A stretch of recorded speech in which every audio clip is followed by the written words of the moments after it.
शामिल होने का ईरान को मिला पैगाम। बता पाकिस्तान, सऊदी और तुर्की के मक्का डिफेंस पैक्ट में ईरान को शामिल होने का न्योता मिला है। विदेश मंत्रालय के प्रवक्ता ने कहा है कि पाकिस्तान के सेना प्रमुख आसिफ मुनीर सोमवार को तेहरान का दौरा करेंगे और साथ अब ईरान भी आने वाला है।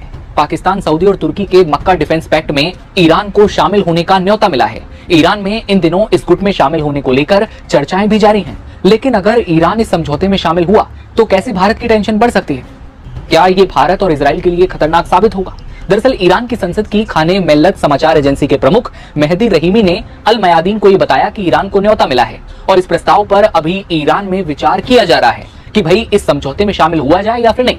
हालांकि इस न्योते को आधिकारिक पुष्टि अब तक ईरान के विदेश मंत्रालय या फिर समझौते में शामिल 3 देशों में से किसी ने भी नहीं की है।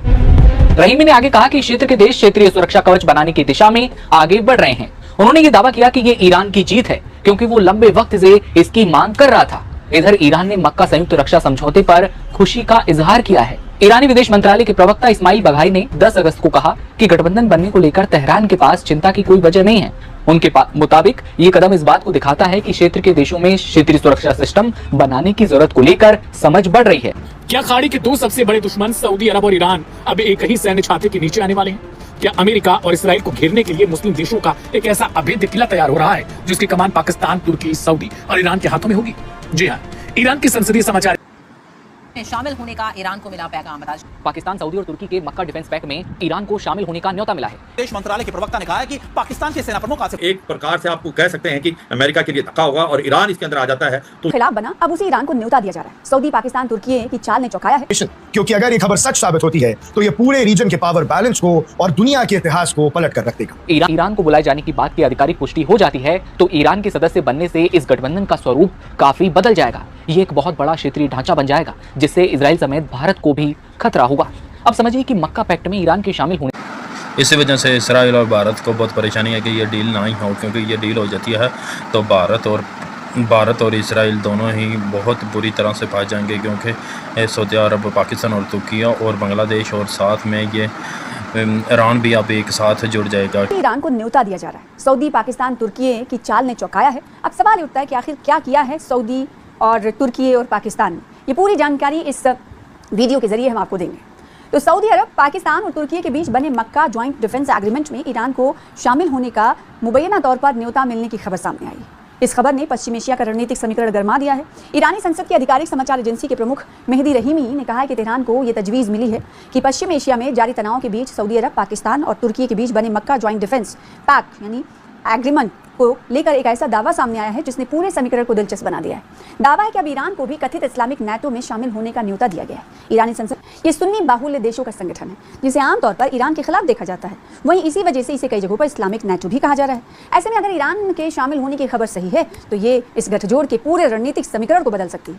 लेकिन अभी ये याद रखना जरूरी है कि ईरान को न्योता मिलने का दावा सिर्फ मेहदी रहीमी के बयान पर आधारित है और इसकी स्वतंत्र आधिकारिक पुष्टि नहीं हुई है।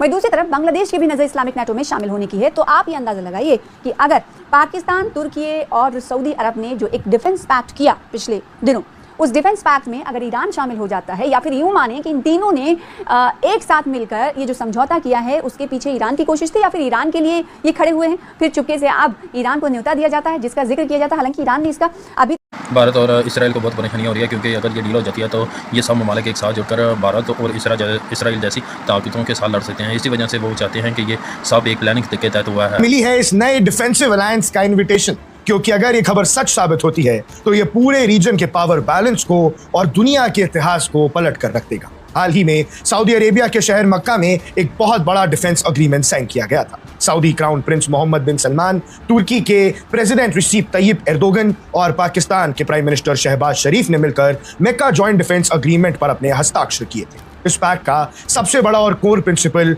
नेटो के कलेक्टिव डिफेंस मॉडल जैसा है। मतलब अगर तीनों देशों में से किसी एक पर भी कोई आर्म्ड अटैक होता है तो उससे तीनों पर हमला माना जाएगा। इसके अलावा मिलिट्री कोऑर्डिनेशन, इंटेलिजेंस शेयरिंग और जॉइंट एक्सरसाइजेस की भी बात की गई है। लेकिन सामने आ रही है वो ये है कि ईरान को इस मक्का डिफेंस पैक्ट में शामिल होने के लिए इन्विटेशन मिल चुका है। ये दावा किसी और ने नहीं बल्कि ईरान की पार्लियामेंट लिंक न्यूज एजेंसी खाने मिल्लत के हेड मेहदी रहीमी ने अल मयादीन को दी गई इंटरव्यू में किया है। उनका साफ कहना है कि तेहरान को इन्विटेशन मिल चुका है और फिलहाल इस पूरे मामले पर गंभीरता से विचार किया जा रहा है। 24 अगस्त को यानी माना जा रहा है कि कल ही लगातार तेहरान का दौरा कर सकते हैं ईरान के। माना जा रहा है कि मक्का अलायंस को लेकर भी इस दौरान बातचीत हो सकती है। देखिए पाकिस्तान इस पूरे अलायंस के अंदर सबसे प्रमुख, सबसे इंपॉर्टेंट पार्टी बनना चाहता है और शायद इसी वजह से ना सिर्फ ईरान बल्कि सीरिया, इजिप्ट जैसे देशों को भी इसमें शामिल करना चाहता है। देखिए हमारे साथ हमारे खास मेहमान जनरल AK सिवाज भी हमारे साथ जुड़ गए। जनरल सिवाज, पाकिस्तान आखिरकार करना क्या चाहता है? एक नया अलायंस, क्योंकि ये इसलिए इंपॉर्टेंट है क्योंकि इसमें सऊदी का इन्वॉल्वमेंट पहले से है। सऊदी इसमें एक आप कह सकते हैं ऑलरेडी इसमें साइन कर चुका है और अगर ईरान आ जाता है तो फिर कैसे इस अलायंस को आगे बढ़ाया जाएगा? हाँ बिल्कुल, देखो सुमित, जो मक्का डिफेंस पैक्ट साइन हुआ था एक प्रकार से पाकिस्तान, सऊदी और तुर्की के बीच में, ये एक बड़ा इंपॉर्टेंट डिफेंस पैक्ट है। इसके अंदर पाकिस्तान जो है उसके अंदर मिलिट्री पावर है, वो न्यूक्लियर हथियार से लैस है। उसके बाद सऊदी के पास फाइनेंशियल रिसोर्सेज हैं जो तुर्की है। उसके बाद इंडस्ट्री मिलिट्री कॉम्प्लेक्स बहुत बड़ा है। अगर इसके साथ ईरान मिल जाता है तो इसकी ताकत और बढ़ेगी क्योंकि ईरान के पास मिसाइल, रॉकेट और ड्रोन का भंडार है, इसमें कोई शक नहीं। और इसके बाद सुनने में आया इजिप्ट भी को लाने की कोशिश हो रही है, उसके साथ साथ कुवैत और बहरीन। तो सीरिया का नाम भी आ रहा है, सीरिया के बारे में भी कहा जा रहा है कि सीरिया को भी इन्वॉल्व करना चाहता है तुर्की इसमें।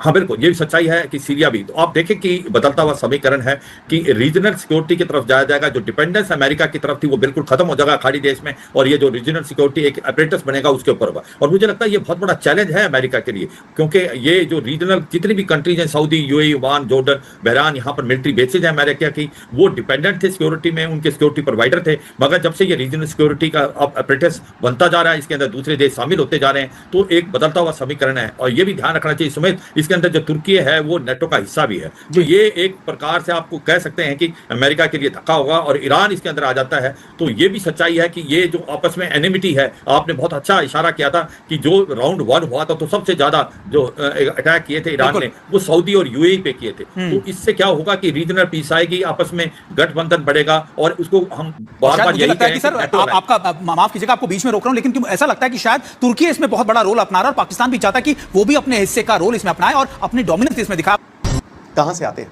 इसमें जो सऊदी अरब है वो और दुबई, ये सारे अरब ममालिक भी पैसा लगाएंगे और पाकिस्तान और तुर्किया और ईरान जैसी जो ताकतें हैं वो एक साथ खड़ी होकर दूसरों को मुकाबला करेगा। और ईरान को इसीलिए शामिल ज़्यादातर कर रहे हैं कि वो अमेरिका को, जब जंग हुई है तो अमेरिका को भगा रहा है और उसके सारे सिस्टम उन्होंने फेल कर दिए हैं। तो इसी वजह से वो एक तो सऊदी, ईरान और अरब ममालिक पर हमले भी नहीं करेगा और दूसरा वो अमेरिका के साथ लड़ाई भी करेगा, पाकिस्तान और तुर्की के साथ मिलकर। ये सारे ममालिक एक साथ लड़ाएंगे।